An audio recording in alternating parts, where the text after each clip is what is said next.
Almost every video that I put out, one person, Colin Lee, asks me a question, and quite often the question requires an extended answer. Some extended answers make it into video scripts, some don't. But this one, I think, is quite important. Wherever you are, welcome to another of my takes on China. And Colin's question relates to the misinformation that Australians are getting on a daily basis about China.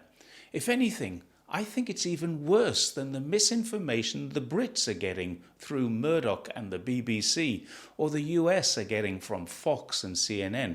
In Australia, it's being propagated through every channel of media, with the only exception I've seen being perhaps Pearls and Irritations. Colin's question was this. Many current news commentators in Australia are portraying Xi's trip to Europe as begging for an economic lifeline from Europe to save China from economic collapse after its southern regions have been suffering from months of natural disasters, flooding, tornadoes, etc. All this year, with the loss of more than 141 factories, and many highways and bridges have been simply swept away or collapsed, with more loss of lives. Are their assessments reasonable and credible? And it's a fair question. My answer is no, definitely not. As far as I know, only one bridge has collapsed, and that was hit by a ship. Only one road has been deluged by a massive landslide, and 48 people died in the tragedy, which was caused by the worst rains since records began. These are not indicators of a declining economy, they are accidents or natural disasters. There was one tornado, the first one seen ever, not many tornadoes, and there have been several floods, but I'm in the middle of the Greater Bay Area, the area worst hit by floods this season, and my city, like most places, is unaffected. There was some streets flooded on the outskirts of town, and there was one suburb, Sanxiang, which was particularly badly hit, but no one has died, no buildings have been washed away, and as far as I'm aware, not a single factory has been swept away, although many have been inundated with water.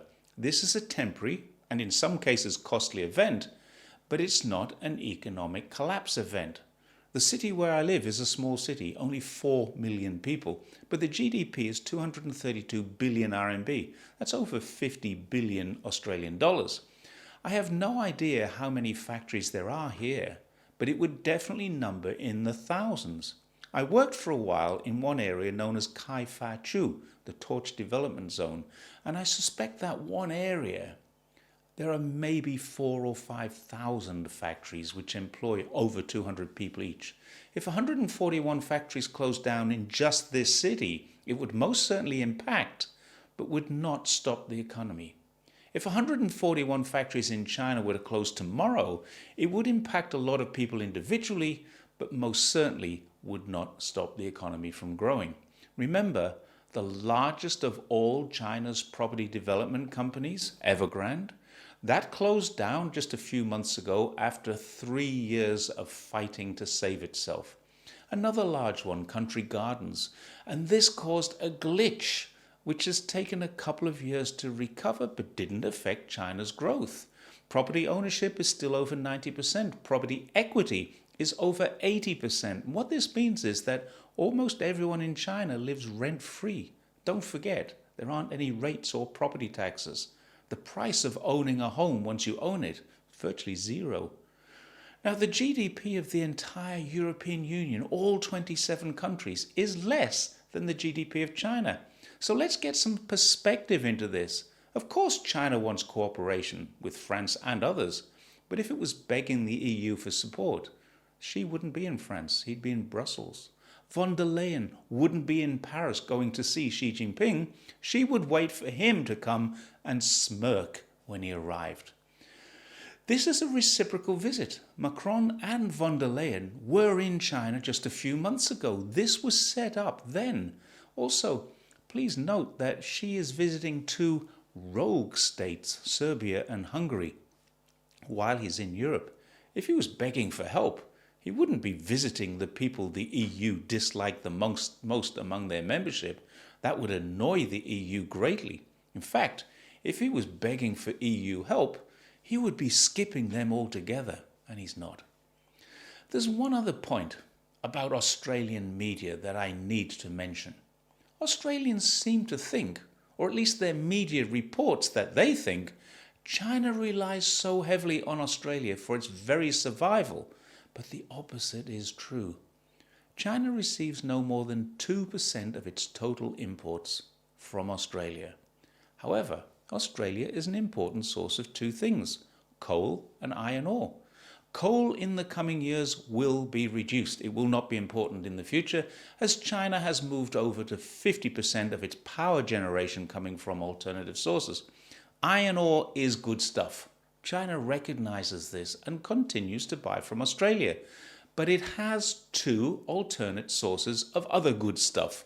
One is in West Africa, and Rio Tinto is working with China to bring online a massive source of even better iron ore, using infrastructure that China is building to export at global market prices. This is good for China, it's good for Africa, and it's very good for Rio Tinto, but they won't be paying any taxes in Australia on these resources being shipped from Africa. And when that happens, we will see Australian media talking about China's aggressive tactics again. Once again, misleading the Australian public into thinking it is China that's the bad guy in the relationship. When the West African port is complete and the rail lines are all running into it, we might see a reduction in iron ore being shipped from Australia into China as that production in Africa ramps up. If Australia behaves itself, especially in the upcoming visit by Li Jiang to Australia, they might get to keep the business. If they don't, and if they continue this adversarial track that they're currently on, China would be foolish to continue buying a product it can get elsewhere at the same price from a country that has proven time and time again that it doesn't want to do business with China. I hate having to say this and keep being the bearer of bad news in Australia, but it's a fact. Australia are poking the eye of their best customer. They're accusing China of many aggressive actions, which it's not taking. They accuse China of being a threat, when it's clear they are not a threat to Australia. And they do it all at the behest of a very unhealthy US influence in Australian politics, finance, economy, and especially media. I've said it before, and I'll no doubt need to say it again. China is not your enemy, Australia. Please look more carefully at the people who are telling you that China is your enemy. And that's all I have to say about Australian misinformation. And please feel free to comment on that and tell me if I'm wrong. Don't forget to like, share, and check that subscribe button. And I'll see you next time. Bye for now.